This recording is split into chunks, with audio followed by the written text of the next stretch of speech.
Hello everyone. I hope you all are doing well.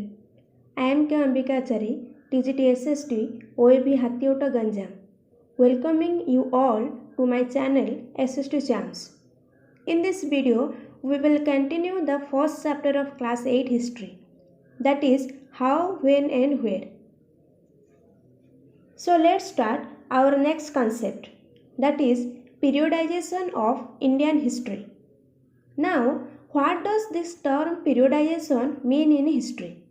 Through periodization, we divide history into different time periods. Periodization is a means to capture the characteristics of different time periods. मतलब periodization एक माध्यम है जिसके जरिए हम हर एक time period के विशेषताएं पता लगा सकते हैं. The terms or the conditions through which we periodize the history demarcate the differences between periods. Means we can also find out both the similarities and differences between time periods. They also show how we see the significance of the changes from one period to the next. Means also this periodization helps us to see the changes that developed from one period to the next.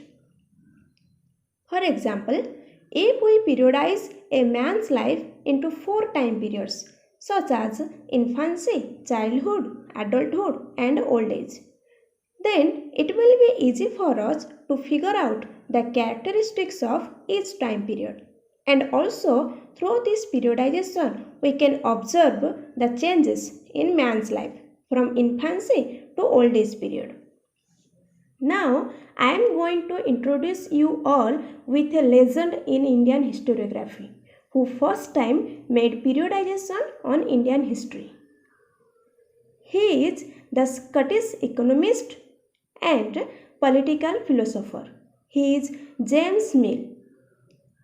He published the book A History of British India in 1817. In his book, he divided the Indian history into 3 periods: Hindu, Muslim and British. But there are many problems with the way of looking at Indian history done by James Mill. First, we should focus on the terms through which James Mill had done this periodization, and the term is the religion of the ruling classes. There is no such time in Indian history when a single faith existed. So it's not correct to refer to any period of Indian history as Hindu or Muslim, because the fact is a variety of faiths existed simultaneously in these periods. Another problem is a period cannot be characterized only through the religion of the rulers of that time, as it suggests that the lives and practices of common people do not matter.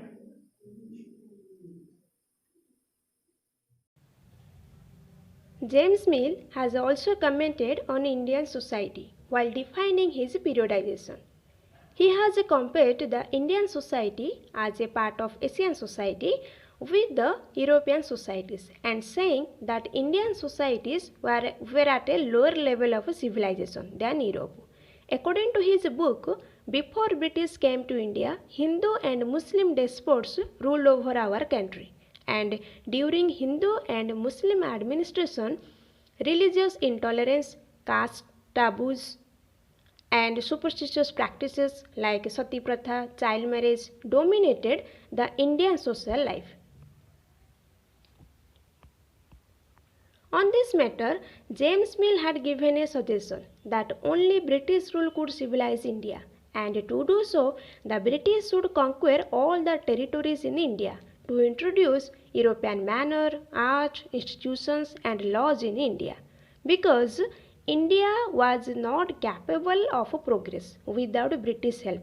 Remember, it was in the opinion of James Mill.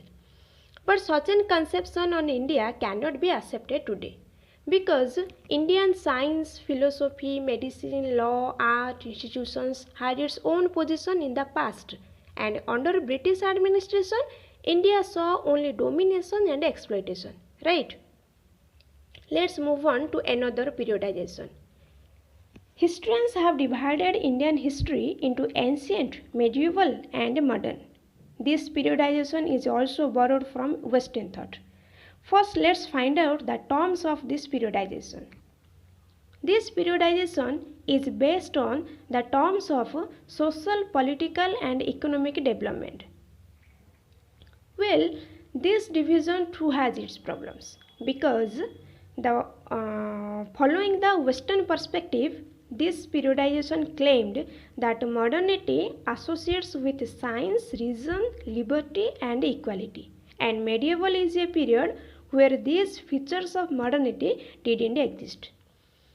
But fact is, this was not the case, because in class 7 history book we have read that in medieval India science was there, reason was there, development was there, and it is also not correct that the British period which comes after medieval has a modernity. Therefore, we cannot consider the British reign in India as a modern period, because under British rule people didn't have equality, freedom and liberty, nor it was the period of economic growth and progress. Well, therefore, many historians refer to this period, that is British period, as colonial period rather than modern period. Now the question is, what is colonial? The subjugation of one country by another which leads to political, economic, social and cultural changes is known as a colonization. Here subjugation means a form of domination. We can say that the British rule brought changes in values, text, customs, practices, but it is also true that all groups and classes didn't experience the change in the same way. That we will see in the upcoming chapters. Okay. Therefore, the name of the class 8 history book is in plural form. What is that? Our past, not our past. Okay. So students now have some important questions. First, who was the first Governor General of British India? Second one, what is the problem with the periodization of Indian history that James Mill offers? Third one, what was the name of the 3-volume work published by James Mill? And the last one, why are dates important in history? And what was there in history written by the British historians? Remember, this last question is covered in the first session of my video. Okay, I hope this session is going to be very fruitful to you, and so see you in next class. Thank you.